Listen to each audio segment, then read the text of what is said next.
Okay, good evening. So many of you have asked for a video tutorial on how to do buoyancy. So I'm going to show you how to make something float. You've already seen my other videos where how to do the waves. Well, actually, there's no video for it. There's a wiki entry on how to do the dynamic water, and it doesn't actually show you how to make something float.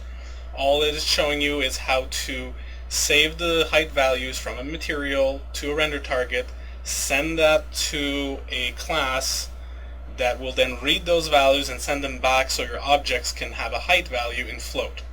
So what I'm now going to show you is how to make an object use that height value and float. So first thing we're going to do is, as you can see, these buoys are not floating, they're just static. So I'm going to make them float. I'm going to create a new blueprint and put all the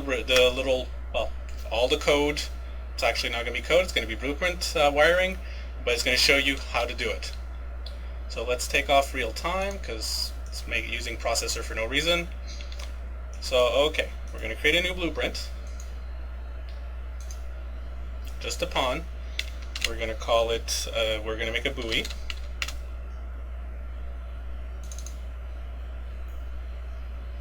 And in here we're going to give it a skeletal mesh because the buoy is actually skeletal. The little bell wiggles. It's on a bone that's free. So there we go. We're going to assign it to the buoy model.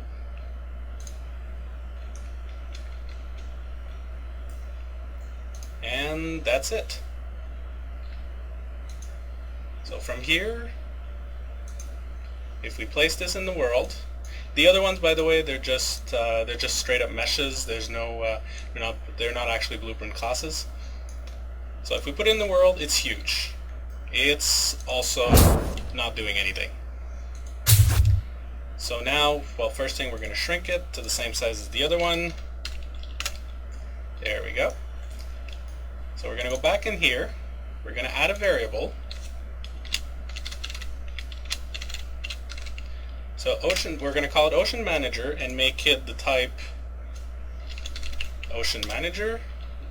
This is my class. It was rendertarget, the rendertarget reader in the wiki.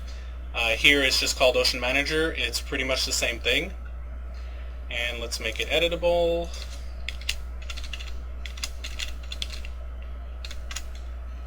Let's go back into the world. Actually, let's compile. Go back in the world, and now we're going to assign it. There's already an actor for the OceanManager in the levels. It's right here. There's nothing to this. It really is just a class. So now what this gives us is the buoy can actually get the height values from the OceanManager. So what we're going to do is we're going to snap the height of the buoy to the wave height. So it's just going to follow the water. So what we want to do is get the OceanManager, get the wave height value,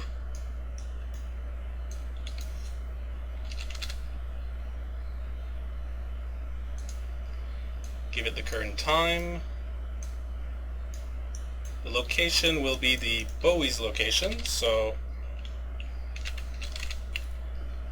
get actor location, pass it in, and now what comes out of here will be the current height of the wave. So we're going to want to set that to the actor location. So set actor location.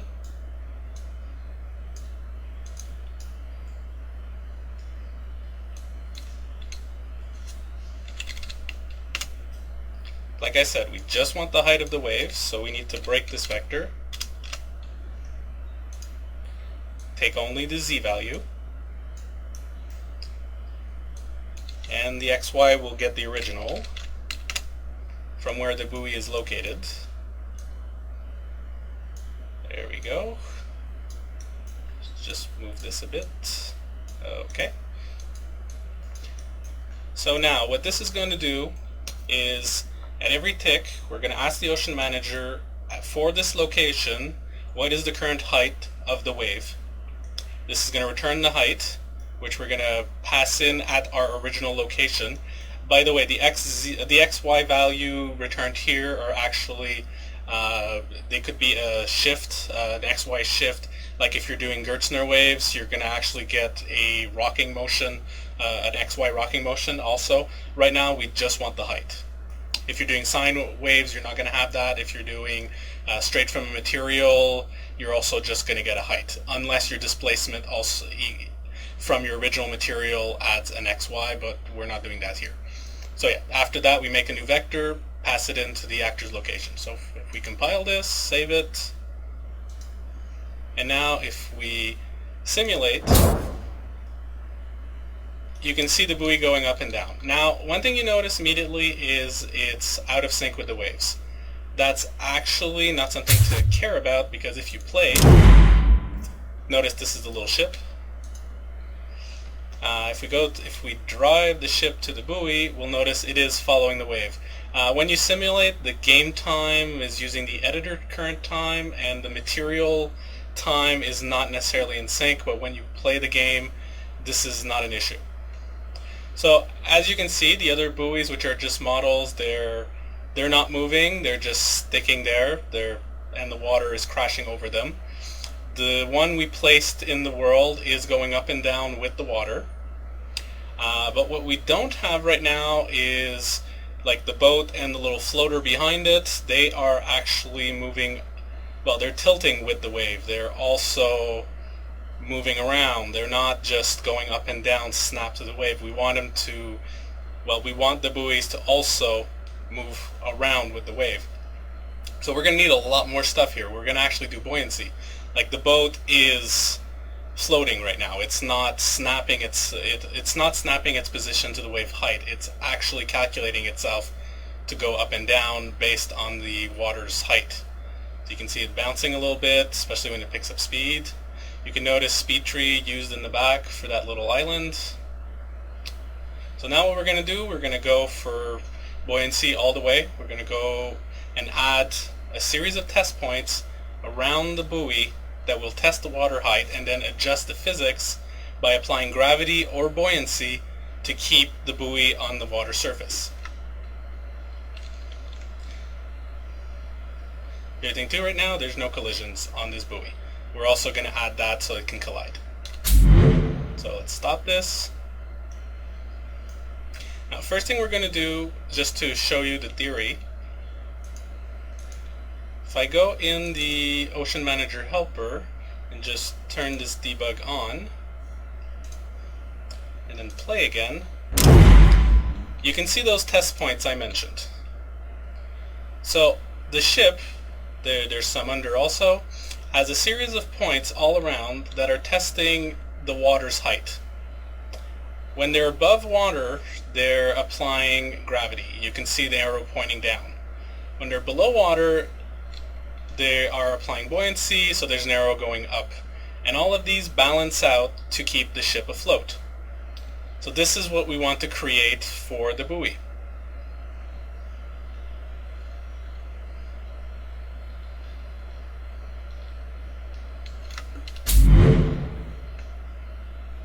So let's go back to the buoy's blueprint.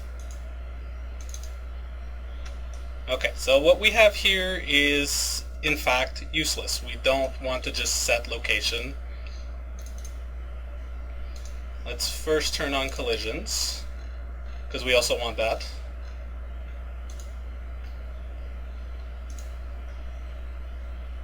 Okay, let's actually go and crash into it to see that this is working.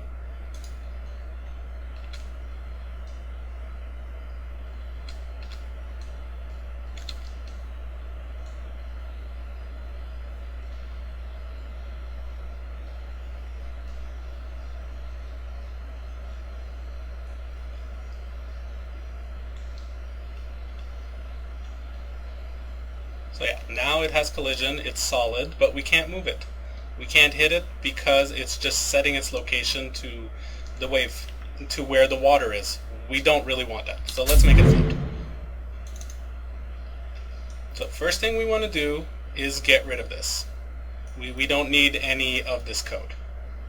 let's delete all this.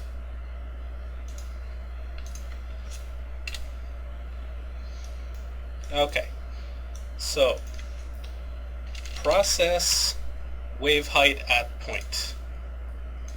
This is a helper method that I will show in details, but let's just first wire it up and then we'll go over everything. So first thing we were absolutely going to need is those test points. So water test points, let's just create an array of vectors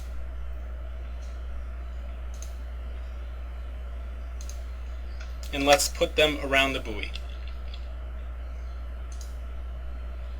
So we're going to need, let's start with 4 points.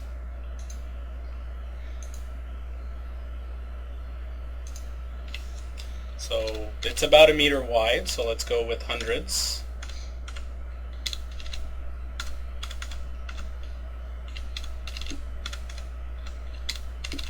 So minus 100, 100, minus 100y, 100y, that should give us 4 points put all around it. So we want to iterate through that list.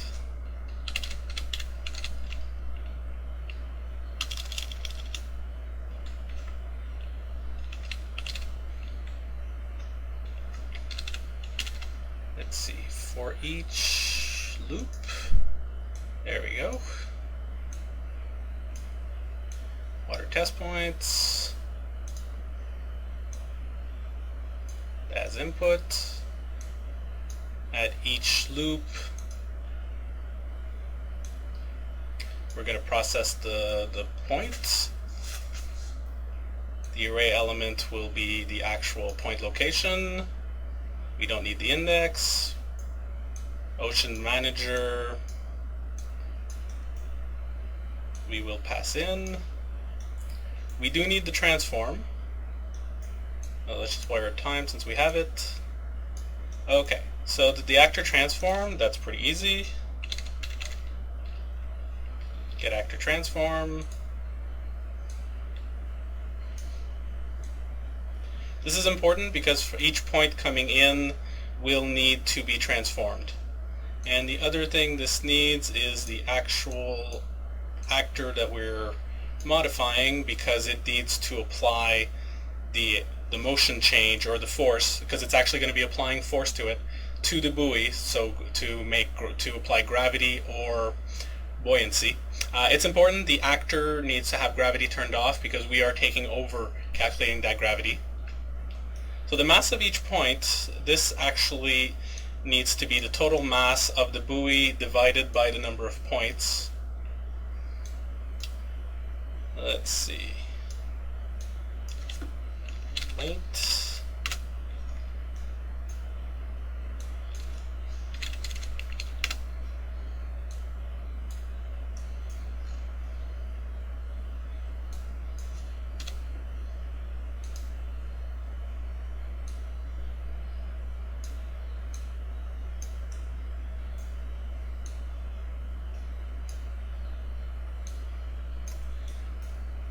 Point thickness is how much volume along the z-plane, along the z directions that each point is displacing. This is used right now just to soften when it's gravity applied and when buoyancy is applied. So as the point reaches the water level, we don't want to apply 100% buoyancy or 100% gravity. We want to slow it down because technically it represents a volume, and that volume is getting closer to half in and half out of the water. So this should be enough now to make it float. So let's compile. Let's just save. And let's try it.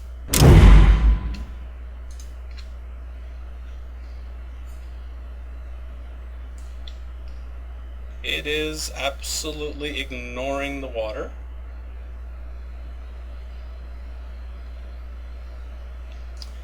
But you can see the test points that are inside.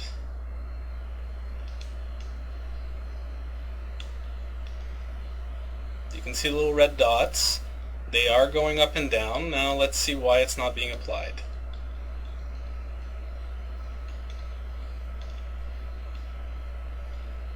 Chances are it's because the model is set to kinematic. So let's go on the mesh. Oops, let's go to the physics assets of the mesh. This is good. You guys are seeing some of the troubleshooting steps. So if I simulate here, yeah, it's not moving.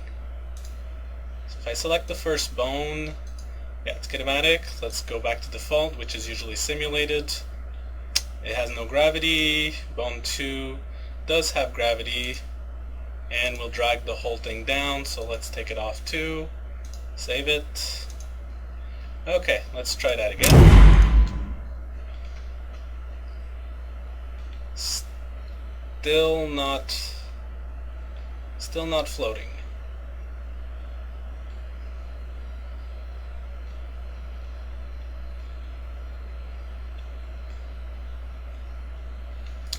And not bouncing at all. Let's go back in the blueprint.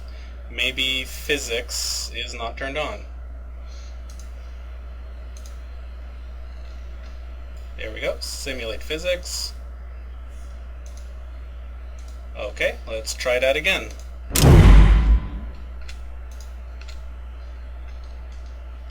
Now you can see in the background it's flying around, bouncing like crazy, but it is following the water.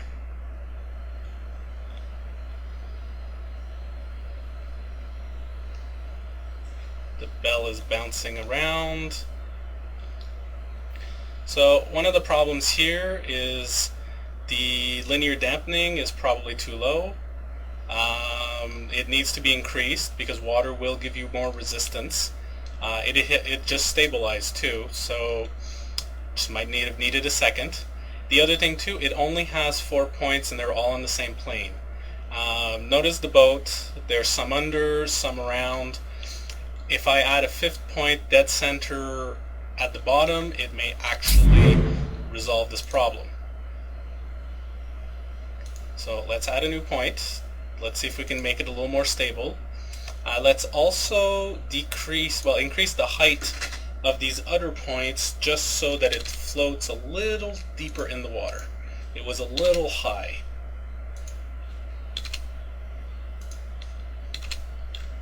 And let's add a new point, dead center, but this one will actually sink, let's say 40 centimeters in.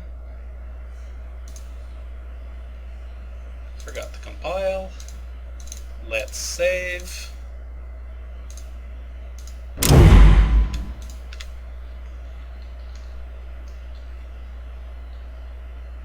Still very bouncy. This could be fixed by increasing the float thickness. This is always something that has to be essentially balanced with every object. Like the boat right now is pretty smooth. It's got good linear dampening, good angular dampening. The buoy does stabilize over time. Now it's actually floating very nicely. It's a little too floaty, a little too light, like it's floating too high. So we could increase the height of the point still, but this is good enough. There we go. Now it's nice and stabilized. It's actually starting to rock in the waves. I think if it keeps going, it's going to tip over.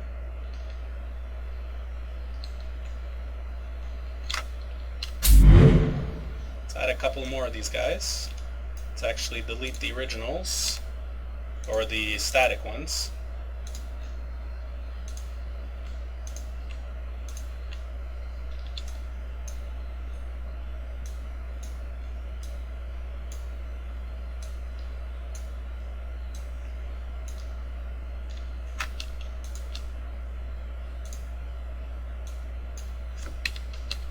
Let's shrink them all, or some.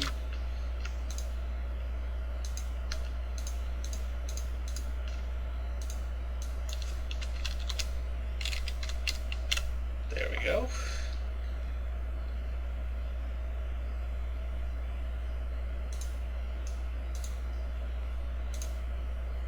OceanManager.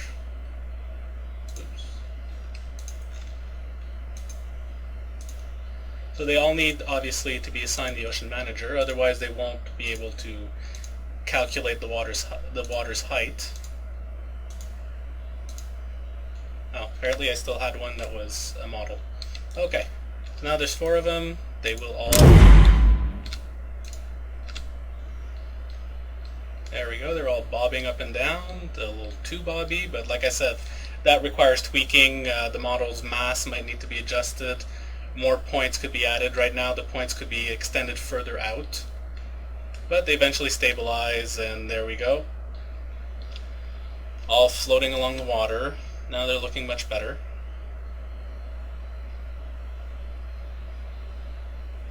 And there you have it. 4 floating buoys. Rocking away, and these I can actually bump into and push around. They still follow the waves, they're still being pushed around.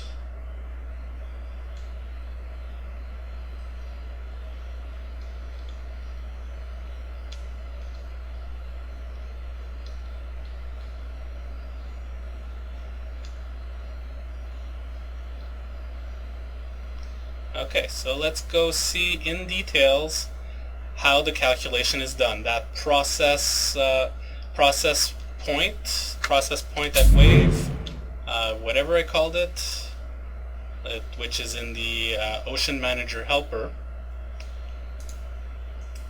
So let's go into the pawn. So process wave height at point. Let's go into this, and I will explain it to you.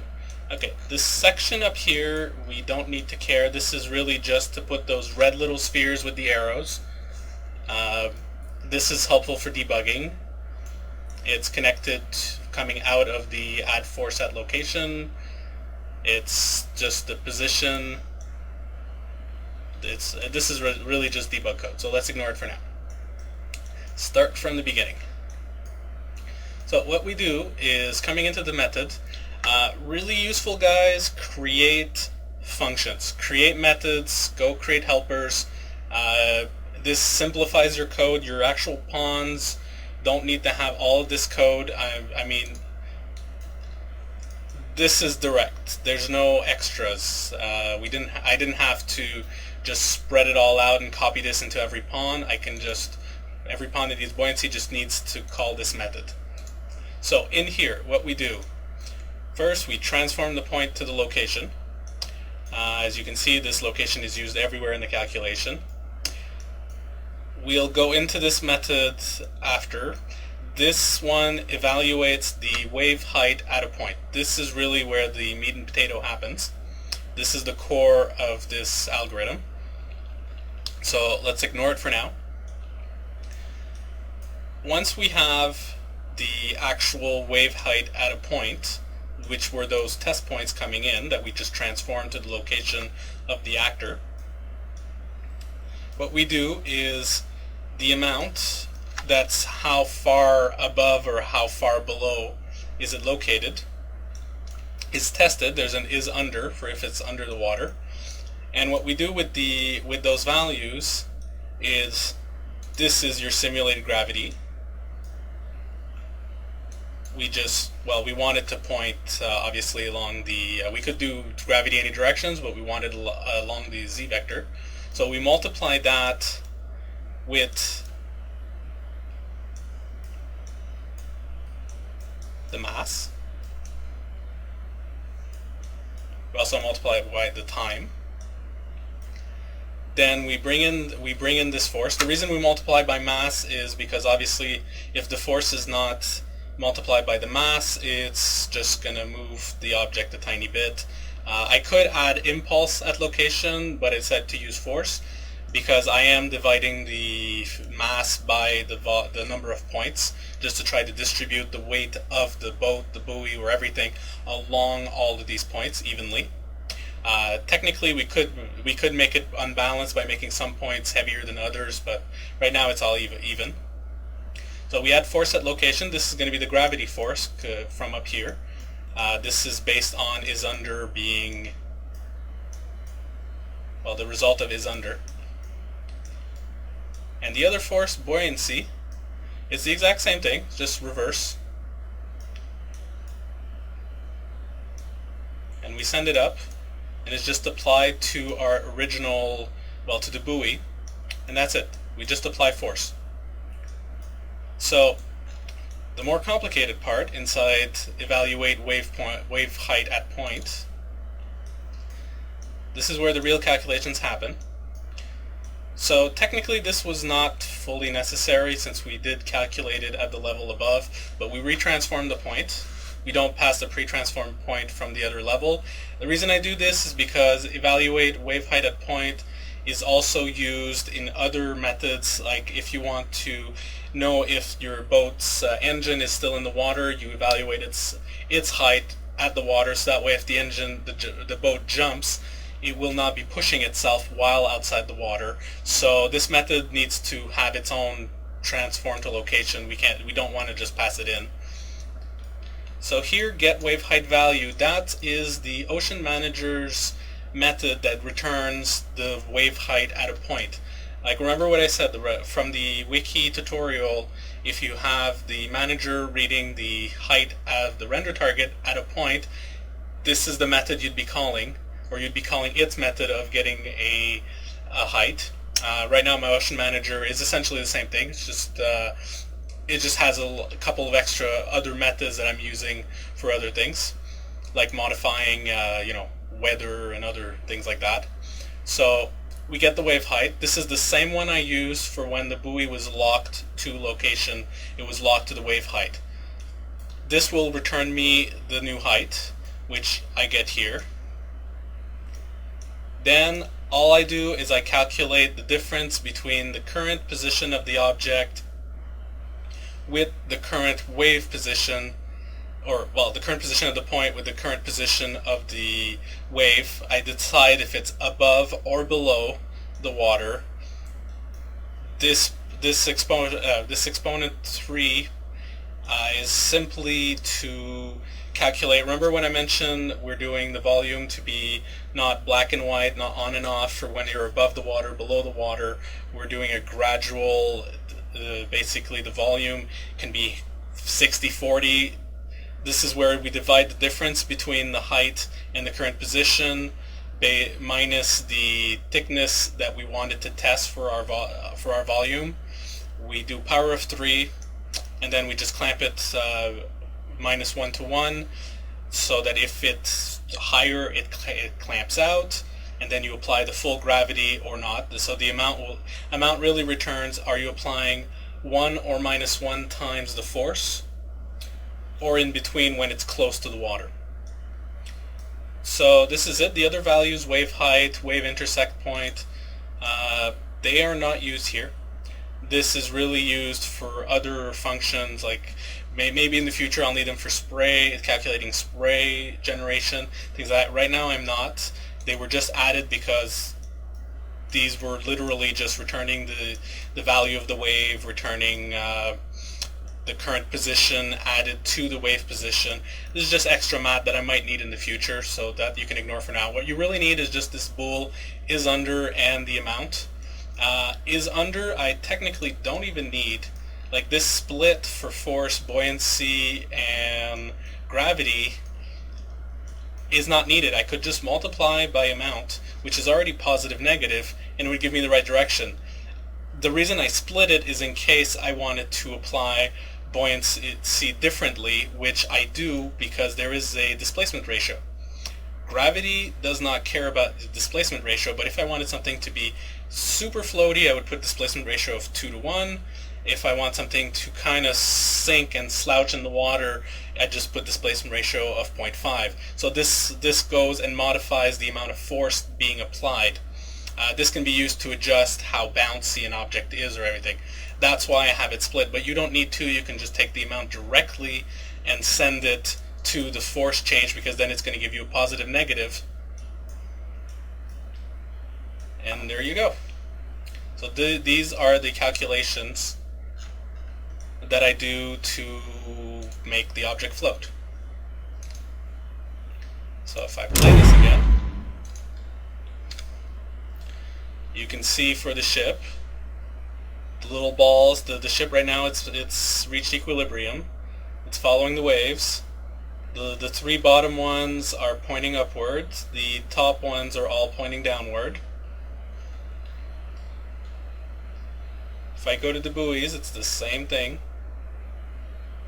And right now they're following and rocking with the waves, all based on those points pushing up or down, if based on being above or below the water.